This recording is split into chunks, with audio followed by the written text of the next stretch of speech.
Joins us from Libya. Nick, Gaddafi told a radio program today that he, and I quote here, will find the rebels in their closets, and he has vowed to retake Benghazi. Tell us about your conversation with his son. Well, his son was the conversation was quite bizarre, and it came quite literally as the UN Security Council was hearing the last thoughts from different nations just minutes before the vote came.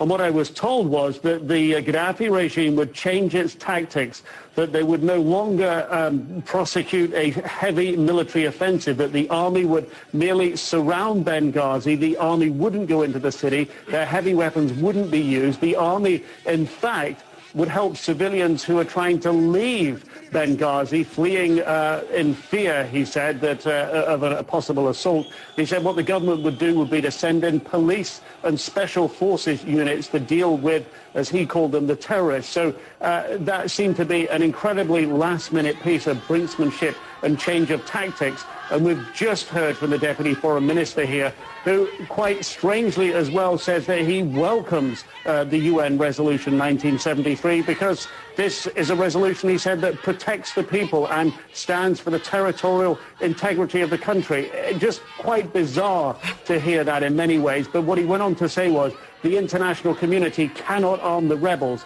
he said, because that would encourage the people of Libya to kill each other. You know, Nick, the language and the rhetoric coming out of Gaddafi, of course, is always one of brinksmanship, and it is just outlandish and over the top in its implications in the language he uses. It seems as though the issue has now come to the point where a final battle is inevitable, and it's inevitable right now with the United States, France, England, itching to get in there, protect the rebels. So isn't it almost necessary that Gaddafi use his forces, do whatever he's going to do before the absolute might of France, England, and the United States come pouring down on him in one form or another and try to push him back into Tripoli? I mean, he's been trying to beat this descending hammer that's coming on him for several weeks now. He accelerated the military campaign because he was concerned that a no-fly zone might be imposed.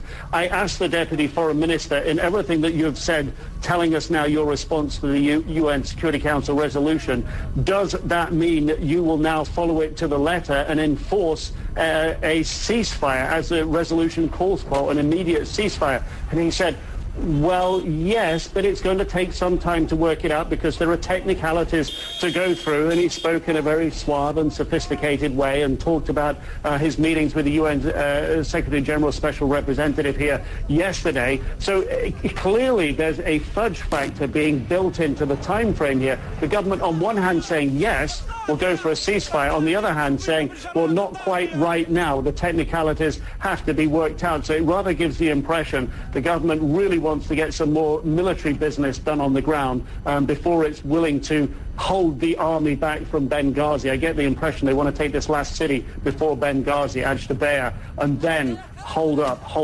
and go for this ceasefire once again on the outskirts of Benghazi, Elliot. Hi, Nick. Will Kane. As news of the UN resolution spreads, I'm curious what you hear of the attitude of the opposition. Are they despondent? Are they relieved? Has this reached a celebratory mood? What do you hear from the opposition?